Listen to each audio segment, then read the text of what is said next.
Continuando con el tema de los servidores públicos, además de los principios de actuación que señalamos el día de ayer y que se establecen en la Constitución Política, la actuación de los servidores públicos, tanto de nivel federal como de nivel estatal, se regula también por las constituciones de las entidades federativas en las que trabajan y por la Ley Orgánica de la Administración Pública Federal, en la cual se establecen los valores o el código de ética que debe seguir un servidor público, y que son los siguientes. Vamos a analizarlos. Son 9 valores principales, y el primero nos dice que un servidor público debe guiarse por el interés público, es decir, su interés principal por el cual va a desempeñar su trabajo es el beneficio de la sociedad. El segundo, debe respetar los derechos humanos, es decir, respetar a todas las personas por el simple hecho de ser seres humanos, tratándolas por igual, como dice el tercer principio, actuar sin distinción. No debe hacerse distinción de ninguna persona, ya sea por su aspecto, por sus capacidades, por cualquier situación que sea. Un servidor público debe actuar sin distinción. También debe cooperar entre sí para alcanzar objetivos comunes en beneficio de la ciudadanía. Es decir, que a lo mejor si dos servidores públicos tienen que cooperar para lograr un fin, deben hacerlo poniendo todo de su parte para que el objetivo se cumpla y la ciudadanía sea la que se beneficie. También deben ser guías y ejemplos del código de ética, no solamente conocerlo, sino aplicarlo y ser ejemplo para los demás del código de ética. Deben proteger datos personales que estén bajo su custodia, algunos como por ejemplo los servidores del Servicio de Administración Tributaria o del SAT, trabajan con datos específicos de los ciudadanos que son muy importantes.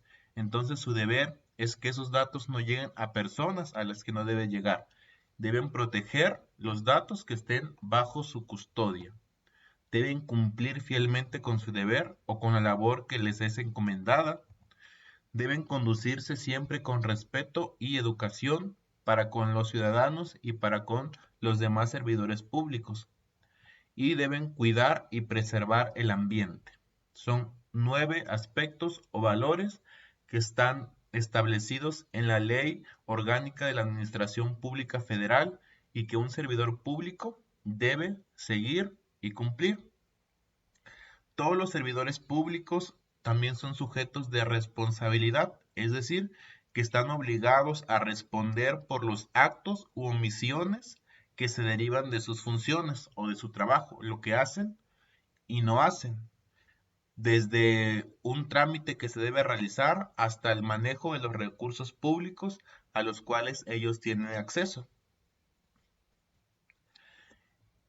Y para ello se divide en 5 tipos de responsabilidades que un servidor público puede adquirir por el mal uso, al mejor de los recursos, o por no hacer su trabajo como la ley lo demanda.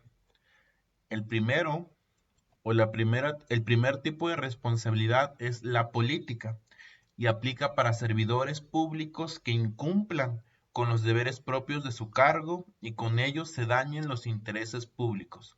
Cuando incumple con el trabajo que deben realizar y como consecuencia se daña el interés público, aplica el tipo de responsabilidad política.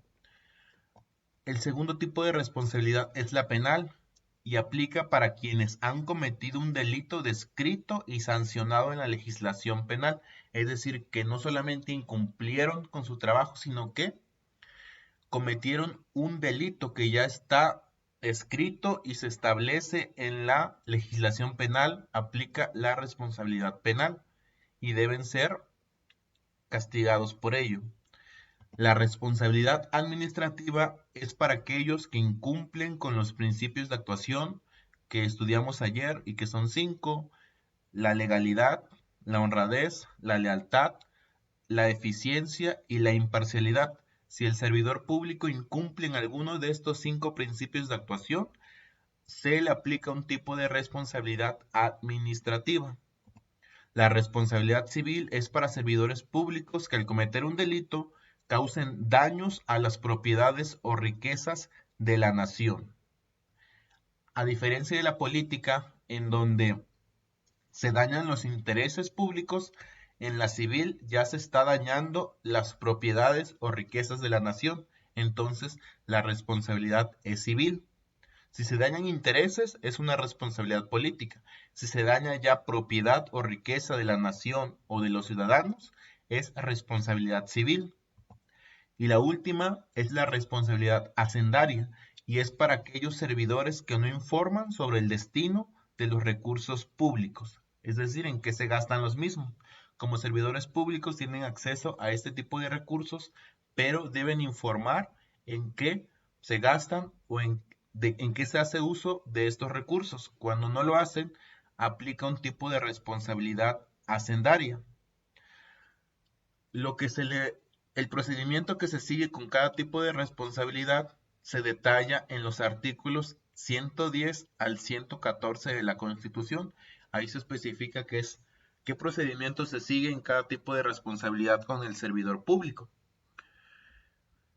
Como actividades para el día de hoy, la número 1 va a ser que vamos a escribir en nuestro cuaderno los tipos de responsabilidades de los servidores públicos, que ya vimos que son 5, y vamos a escribir también una pequeña definición de qué consiste cada una de ellas, es decir, en qué consiste la responsabilidad política, la penal, la administrativa, la civil y la hacendaria.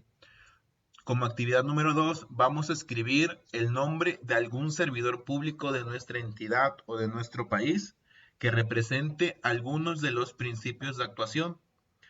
Los principios de actuación son los que vimos ayer: legalidad, honradez, lealtad, eficiencia e imparcialidad. Vamos a pensar el nombre de algún servidor público que represente alguno de los 5 principios y vamos a escribir por qué elegimos a ese personaje. Vamos a escoger a otro que represente un valor o algún principio del código de ética que vimos ahorita y vamos a escribir igualmente por qué escogimos a ese servidor. Y el tercero que vamos a elegir es que consideremos que cumple con sus responsabilidades. Y igualmente vamos a escribir el por qué. El nombre de 3 servidores, uno que represente los principios de actuación, uno que represente el cumplimiento de los valores o el código de ética, y un tercero que represente que cumple con sus responsabilidades. Como tercera actividad, vamos a responder unas preguntas sobre un material que se enviará por la plataforma y también les voy explicando un poco sobre el proyecto. La información igual está en la plataforma, pero lo que vamos a hacer es investigar qué es el juicio político o el juicio político en México. Debe contener lo siguiente, como les dije, qué es, el proceso que se sigue, por qué acto se puede exigir, y vamos a investigar un ejemplo de juicio político en México. ¿Por qué sucedió? ¿Qué fue lo que incumplió? Les adelanto, el juicio político aplica para servidores públicos cuando por ciertos actos pues deben ser llevados a juicio. Vamos a investigar cuáles son esos actos. El proceso que se sigue no es simplemente de decir voy a denunciar a un servidor público porque hizo esto y ya va a ser castigado. Se sigue todo un proceso para ver si el servidor es culpable o no. Vamos a investigar cuál es ese proceso y en el ejemplo vamos a escribir pues quién fue el servidor público, por qué acto se le llevó a juicio político y el proceso que se siguió y si fue declarado culpable o inocente del cargo del cual fue acusado.